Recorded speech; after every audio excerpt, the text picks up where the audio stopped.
While the man was weeding his own vegetable patch, one swing of the hoe sent big fish pouring out of the dirt. To keep people from getting suspicious, he leased a fish pond on the east side of the village.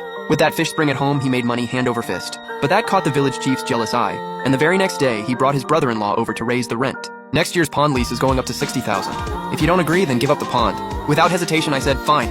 The two of them exchanged a look and left, satisfied. As soon as they were gone, I called in water pumps and live fish transport trucks, and moved all the fish overnight to an abandoned pit that only cost $5,000. Director Zhao, what brings you here? Come inside and have a seat. No need, I'm just here to give you a heads up. The village had a meeting and decided that next year's pond lease will go up to $60,000. Director, the contract clearly says $28,000 a year, and there's still 1 year left. You can't just raise it whenever you want. That's not right, is it? I've leased this pond for 3 years. When I first took it over, it was nothing but a mud pit. I worked from dawn to dark to finally turn it around, and now it has the highest yield in the whole village. Next month, these fish could sell for a great price, and now, right at this moment, you suddenly want to raise the rent? Shuman, you can't only look at what's right in front of you. Prices are going up, and the village needs to develop too. Besides, this price was decided by the village committee. It's not something I made up on my own. Brother Chen, legally speaking, once a lease expires, the landlord has the right to set a new price.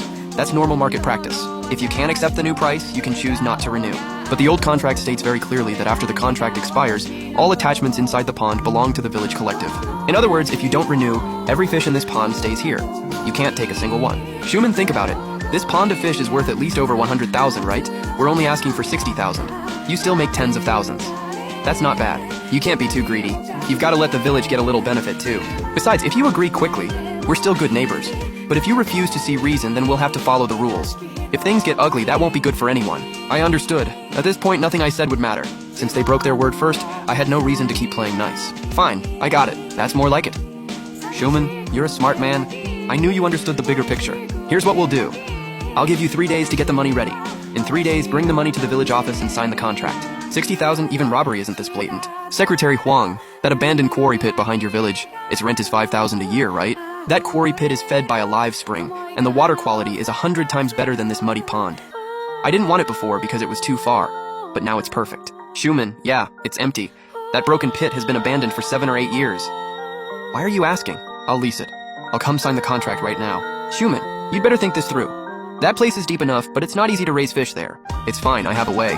Well, nobody wanted it anyway. It's just sitting there abandoned. If you really want it, I'll make the call and give it to you for 3,000 a year. No discount, 5,000 is 5,000. But I have one condition.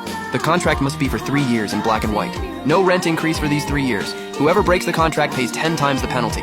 I'll have someone draft the contract right now. In less than 10 minutes, the contract was printed. I checked every clause word by word, especially the penalty and rent sections. After confirming everything was correct, I signed my name, pressed my fingerprint down hard, and put the contract away. Then I walked out of the village office, pulled out my phone, and called Old Lee. Old Lee was a fisherman I hired long-term. He had a few quick workers under him, and they specialized in catching fish and loading trucks. Uncle Lee, bring your people. Get all the live fish transport trucks over here right now. Shuman, it's not time yet. They'll be fattest next month. If we catch them now, you'll lose a lot. We can't wait until next month. We work tonight. Don't leave behind even one fry. Brother Liu, bring the highest powered water pumps at your station to my place. 3 of them with diesel generators. They must be set up before dark. Your pond has thousands of cubic meters of water. Why are you draining it? This won't be cheap. I'll pay every cent. Send them now. If anything happens, it's on me. At 7:30 that night, 3 farm tricycles crept down the back road in the darkness and reached the pond. Old Liu and his crew quickly unloaded 3 high-powered pumps. At exactly 8, the low rumble of engines came from the village entrance. 10 heavy live fish transport trucks had their lights off and quietly stopped on the dirt road near the pond. I stood on the pond bank and gave the order, start them up. 3 diesel generators roared to life at the same time. Thick water hoses snapped tight, and white streams of water blasted out, draining straight into the ditch beside the pond. The water level dropped at a visible speed. Old Lee led dozens of workers to spread out the giant net, dragging it straight from the head of the pond to the tail. Fat fish thrashed wildly in the muddy water. Water splashed nearly 2 meters high. The workers moved fast, passing basket after basket of lively fat fish onto the heavy transport trucks. By 2 a.m., the pond was basically emptied. Next came the equipment. 5 aerators and 3 automatic feeders were all dismantled. Even the overhead cables, the surveillance cameras nearby, and the broken folding bed in the guard shed, I had them all packed up and moved overnight. At 5 a.m., the 3 water pumps finally shut off, and the entire pond had been drained completely dry. I paid Old Liu's pumping fee, then handed double-pay red envelopes to every worker who had helped. Before leaving, I looked back and let out a cold laugh.